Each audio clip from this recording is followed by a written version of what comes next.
साथियों, नमस्कार। मैं एस डी मीणा, मेरे YouTube channel railway service guide पर आपका स्वागत है। डीआर की इस श्रृंखला में आज हम बात करेंगे, जब जांच अधिकारी फाइंडिंग रिपोर्ट डिसिप्लिन अथॉरिटी को भिजवा दे तो डिसिप्लिन अथॉरिटी उस पर क्या एक्शन लेगा। देखो, ऐसा है, हमारे संविधान में धारा 311 के अनुसार हर सरकारी कर्मचारी को उसके विरुद्ध लगाए गए आरोप से बचने का मौका जरूर मिलना चाहिए, ऐसा प्रावधान है। हमारा संविधान बहुत ही सुंदर है और हर नागरिक के अधिकारों की सुरक्षा करता है। इसी के तहत हर सरकारी कर्मचारी को भी अपने बचाव करने का अधिकार है। जांच रिपोर्ट आ गई सक्षम अधिकारी के पास, इसका मतलब ये नहीं है कि वो उसको सीधा दंड दे देगा, इस पर भी कार्रवाई होगी। आप लोग जैसा जानते हैं, हमारे संविधान में प्रावधान है, जो लोग आंखों देखे क्राइम करते हैं सबके सामने, फिर भी उसको दंड देने के लिए कानूनी प्रक्रिया पूरी चलती है। हमारे प्रधानमंत्री स्वर्गीय इंदिरा गांधी को गोली मारी गई, हत्या की गई, लेकिन ऐसा नहीं था कि सीधे ही फांसी दे दी, उसका भी कानूनी रूप से कार्रवाई की गई। मुंबई हमलों में पाकिस्तानी नागरिक कसाब पकड़ा गया था जीवित, लेकिन ऐसा नहीं था कि उसको फांसी तुरंत दे दी गई थी, उसको भी कानूनी प्रक्रिया अपनाई गई। तो ये हमारे देश के संविधान की एक सुंदरता है कि सबको बचाव का मौका देते हैं। तो यहाँ भी रेल कर्मचारियों को या सरकारी कर्मचारियों को बचाव का मौका है। जब सक्षम अधिकारी मतलब डिसिप्लिन अथॉरिटी को जांच रिपोर्ट जब आ जाती है फाइंडिंग के बाद, उसके पास 3 ऑप्शन होते हैं। या तो फाइंडिंग से वो पूरी तरह सहमत हो जाए, डिसिप्लिन अथॉरिटी फाइंडिंग से पूरी तरह सहमत हो जाए, या फाइंडिंग से पूरी तरह असहमत हो जाए, या उसके कुछ भाग से सहमत हो, कुछ भाग से नहीं हो, आंशिक रूप से सहमत हो। मतलब किसी कर्मचारी के विरुद्ध मान लो 2 या 2 से ज्यादा आरोप लग रहे हो, कुछ आरोप सिद्ध हुए, कुछ आरोप सिद्ध नहीं हुए, तो उसमें भी वो कुछ से सहमत हो, कुछ से सहमत नहीं हो। तो ये 3 जो है स्थिति सक्षम अधिकारी डिसिप्लिन अथॉरिटी जो होगा उसके सामने आएगी। तो आज हम ये तीनों पे ही बात करेंगे। मान लो डिसिप्लिन अथॉरिटी फाइंडिंग से पूरी तरह सहमत हो, तो उसे क्या करना है। तो यहाँ पे भी 2 बात आएंगी, आरोप पूरी तरह सिद्ध हो या आरोप पूरी तरह सिद्ध नहीं हो। भाई फाइंडिंग में यही तो लिखा होगा, तो सक्षम अधिकारी उससे सहमत होता है फाइंडिंग से। तो देखो, फाइंडिंग की कॉपी कर्मचारी को भेजना जरूरी है। उस समय डिसिप्लिन अथॉरिटी फाइंडिंग की कॉपी कर्मचारी को भेजेगा। कर्मचारी को 15 दिन के अंदर उस फाइंडिंग के बारे में अपना जवाब देना है। तो जैसा मैंने आपको शुरू में बोला कि SF5 बहुत अच्छी है, बचाव के पूरा मौका मिलते हैं। तो बचाव के यहाँ 3 मौका मिले। कब? एक, आपको SF5 मिली कर्मचारी को, जब मिला तो बचाव दे सकता है। दूसरा, जांच के बाद रिटर्न ब्रीफ दे रहे हैं जांच अधिकारी को, तो भी अपना बचाव पूरा रख सकता है कि भाई मेरे ये बचाव है, ये पॉइंटर, ये प्रश्न है, ये उत्तर है, गवाहों ने ऐसा बोला है। और तीसरा, फाइंडिंग की कॉपी भी मिल गई कर्मचारी को, और मान लो फाइंडिंग का जो जांच निष्कर्ष है, फाइंडिंग का निष्कर्ष है, वो कर्मचारी के विरुद्ध है, तो वो भी अपने बचाव में फिर यहाँ अपना एक प्रस्तुत कर सकता है बचाव कि नहीं, ये जो आरोप सिद्ध किए ये सही नहीं है, इसका ये कारण है। तो 3 चांस मिलते हैं। ऐसे प्ले 1 में ऐसा नहीं। तो मैंने बताया कि यहाँ 2 बात हो सकती है, या तो आरोप सिद्ध लिखे हो या आरोप सिद्ध नहीं होते हो। अब आरोप सिद्ध है, चार्जेज प्रूफ है, जब तो कर्मचारी को लिखना चाहिए फाइंडिंग के अगेंस्ट में कि ये फाइंडिंग बनाया है, ये ठीक नहीं है और ये कारण है। लेकिन अगर फाइंडिंग में ये लिखा है कि आरोप सिद्ध नहीं होते हैं, तो वो तो कर्मचारी का फेवर का है ना, तो उसमें कुछ लिखना ही नहीं है। उसमें लिखने का सिंपल सा कि जो जांच निष्कर्ष में लिखा गया मैं उससे सहमत हूं, और फिर उसको भेज देना है।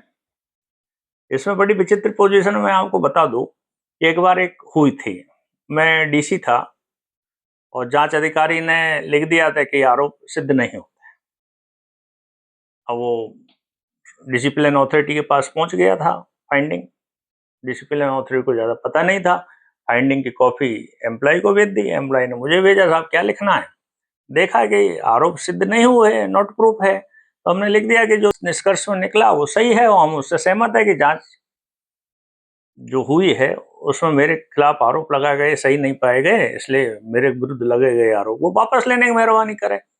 अब वो साहब चक्कर में पड़ गए, वो दंड देने के मूड में थे, पनिशमेंट दे भी दिया। तो हमने ये अपील डीआरएम साहब से बात किया कि जांच अधिकारी को ये मिला कि आरोप सिद्ध नहीं है और वो रिपोर्ट हमको भेज दी सक्षम अधिकारी ने, मतलब डिसिप्लिन अथॉरिटी ने। इसका मतलब डिसिप्लिन अथॉरिटी उससे सहमत था तो ही हमें भेजी ना। अब पनिशमेंट कैसे दे सकता है? तो उसमें डीआर का रूल नहीं आता था और पनिशमेंट दे दिया, तो ये भी तो ठीक नहीं है। डीआरएम साहब बहुत अच्छे आदमी थे और उन्होंने उसमें बीच में इंटरफेयर किया कि भाई ये तो गलत बात है, जब आपने फाइंडिंग एक बार कर्मचारी को पहुंचा दी इसका मतलब आप उससे सहमत है, पनिशमेंट नहीं दे सकते, और वो पनिशमेंट ड्रॉप हुआ। तो यहाँ पे इस बात का ध्यान रखना है। एक सिचुएशन तो ये है, एक सिचुएशन ये आती है कि डिसिप्लिन अथॉरिटी जांच निष्कर्ष से सहमत नहीं हो। तो सहमत नहीं हो तो फिर उसमें ये कर सकता है वो कि अपने रिमार्क के साथ जांच को वापस उस जांच अधिकारी के पास भेज दे। ये कर सकता है कि जांच को वापस उसी जांच अधिकारी के पास भेज दे, रिमार्क के साथ कि ये पॉइंट आपने ढंग से नहीं किए, इनको दोबारा से किए जाए। तो जांच अधिकारी फिर से जांच करेगा। एक पोजीशन और है कि नया जांच अधिकारी कर दे, लेकिन ये बहुत कम आती है, बहुत कम आती है, आने भी नहीं चाहिए कि नया जांच अधिकारी बने और फिर से जांच हो। लेकिन जांच अधिकारी नए सिरे से नियुक्त करते। और एक तीसरा और है कि सभी गवाहों के बयान देख के और जो फाइल में उपलब्ध है सबूत उनको देख के डिसिप्लिन अथॉरिटी खुद अपने एक फाइंडिंग जैसे रिमार्क डाल दें और फिर कर्मचारी को, ये पोजीशन होती है। तो अगर वो असहमत है तो इस पोजीशन करके अगर वो ये रिमार्क डालते हैं और कर्मचारी को भेज सकते हैं तो कर्मचारी अपना बचाव कर सकता है। तो 2 पोजीशन। और तीसरा कि फाइंडिंग से डिसिप्लिन अथॉरिटी कुछ भाग से सहमत है और कुछ भाग से सहमत नहीं है। उस केस में जो सहमत है उन पे तो दंड की प्रक्रिया चलाने के लिए आगे करेंगे, लेकिन असहमत है उन पर जांच फिर से होनी है। लेकिन ये 2 पार्टों में ऐसे होती नहीं है, वैसे किताब में ये सब लिखा है लेकिन ऐसा होता नहीं है। सहमत है वो तो छोड़ दो, असहमत है उन पर फिर से इंक्वायरी करवाए, अपने रिमार्क डाल दे या खुद उस पर रिमार्क डाले कि नहीं ये कारण है, इससे मैं इससे सहमत नहीं हूँ, और फिर उस पर आगे की कार्रवाई करें। तो ये 3 सिचुएशन पैदा होती है फाइंडिंग जब डिसिप्लिन अथॉरिटी को मिल जाती है। उसके बाद जब इनसे कार्रवाई पूरी हो जाए तो फाइंडिंग की कॉपी जो आरोपित कर्मचारी है उसको भेज दी जाती है। आरोपित कर्मचारी को 15 दिन के अंदर उसका जवाब देना होता है। अब 15 दिन के अंदर जवाब देना है, तो अगर वो फाइंडिंग से सहमत है तो लिख दे मैं सहमत हूँ, कोई समस्या नहीं है। अब सहमत तो जब होना चाहिए ना जब आरोप सिद्ध नहीं होते हो ऐसा लिखा हो, और अगर आरोप सिद्ध हुए हैं उसके विरुद्ध, जब तो सहमति लिखना ठीक नहीं है, नहीं तो दंड तो आएगा। तो किन कारणों से सहमत नहीं है वो कारण उसको फिर से बताना चाहिए कि जब जांच हुई थी उसमें ये हुआ था, जबकि फाइंडिंग में ये लिखा गया है। मतलब जांच अधिकारी ने जो निष्कर्ष निकाला है उसके खिलाफ लिखना है कि मैंने ये बात बताई और जबकि वास्तविकता ये है और इस जांच निष्कर्ष में ये लिखा है। तो यहाँ बचने का फिर भी आपको पूरा मौका मिलेगा और इसका फायदा उठाना चाहिए। जब ये जांच रिपोर्ट कर्मचारी को मिल जाए तो 15 दिन के अंदर उसको इसका जवाब देना है। एक चीज और है, यदि डिसिप्लिन अथॉरिटी को ये लगता है कि जांच हुई है और जो निष्कर्ष आया है उससे ये लगता है कि नहीं SF5 का दंड देना जरूरी नहीं है, ये ठीक नहीं है, तो फिर सक्षम अधिकारी उसी रिपोर्ट पर माइनर पेनल्टी देके कर्मचारी को सूचित कर सकता है, उसको माइनर पेनल्टी में कन्वर्ट कर देगा और कर्मचारी को सूचित कर देगा NIP के रूप में। तो यहाँ ऐसा भी हो सकता है। तो एक बात अभी इससे ये निकला कि इंक्वायरी अफसर की जो जांच होती है, फाइंडिंग होती है, वो फाइनल नहीं होती है। उसको ये नहीं सोचना चाहिए इंक्वायरी ऑफिसर्स को कि जो मैंने लिख दिया वही फाइनल है, मतलब वो डिसिप्लिन अथॉरिटी के पास जाएगा। हाँ, डिसिप्लिन अथॉरिटी वो जांच निष्कर्ष पर अपना डिसीजन देता है उसके सहारे से, तो उसको वो सपोर्ट मिलता है, लेकिन वो फाइंडिंग फाइनल नहीं है। तो जांच ऑफिसर्स को, अधिकारी को इस बात का ध्यान रखना चाहिए कि वो ये नहीं सोचे कि नहीं मैंने लिख दिया वो फाइनल है, क्योंकि जो डिसिप्लिन अथॉरिटी करेगा वो फाइनल होगी, वो चेंज हो भी सकता है। इस बात का ध्यान रखना चाहिए। साथियों, जब जांच निष्कर्ष का कर्मचारी 15 दिन के अंदर जवाब भेज देता है या नहीं भी भेजे तो 15 दिन के बाद जो डिसिप्लिन अथॉरिटी है वो NIP जारी कर देती है, NIP जारी कर देती है और जो कर्मचारी को दंड आता है वो उसमें उल्लेख होता है। उसमें फर्स्ट फ्रंट पेज पर तो क्या दंड दिया है वो शॉर्ट में लिखा होता है और बैक साइड में उसका पूरा विवरण लिखा होता है। उसको बोलते हैं स्पीकिंग ऑर्डर। स्पीकिंग ऑर्डर मतलब बोलता हुआ, न्याय होता हुआ भी नहीं, दिखता हुआ भी चाहिए, कहता हुआ भी चाहिए, ये हमारे संविधान में लिखा हुआ है। ऐसा न्याय कर दिया नहीं, न्याय कहता हुआ, दिखता हुआ, होता हुआ दिखना चाहिए, इसीलिए उसको स्पीकिंग ऑर्डर बोलते हैं, कहता हुआ आदेश। तो उसमें डिसिप्लिन अथॉरिटी डिटेल्स लिखेगा कि ये जांच हुई थी, ये आरोप हुए थे और इसके खिलाफ ये हुआ और मैं इस कारण से जो कर्मचारी ने अपना बचाव किया उससे सहमत नहीं हूं।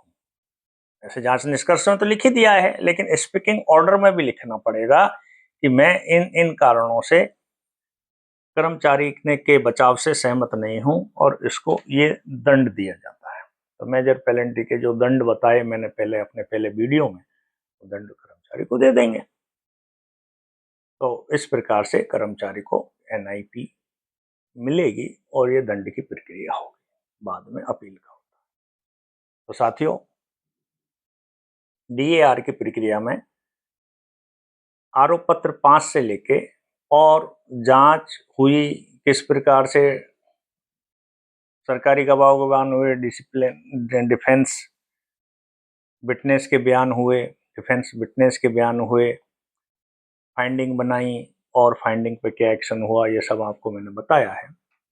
मैं उम्मीद करता हूँ कि आपको इससे काफ़ी जानकारी मिली होगी। वैसे बहुत से लोग मेरे से संपर्क करते हैं, उनको भी मैंने इस मामले में मार्गदर्शन किया है। आपको भी किसी को ज़रूरत हो मेरे से बात कर सकते हैं और आशा करता हूँ कि आप मेरे इस वीडियो से लाभान्वित जरूर हुए होंगे। मेरे वीडियो को लाइक करें, सब्सक्राइब करें, दूसरे को शेयर करें और रेलवे सर्विस गाइड पर आपको डीआर के संबंध में ये दिए जा रहा थोड़ा सा ज्ञान है, इसका आप फायदा उठाएं। नमस्कार, मैं एस डी मीणा। धन्यवाद।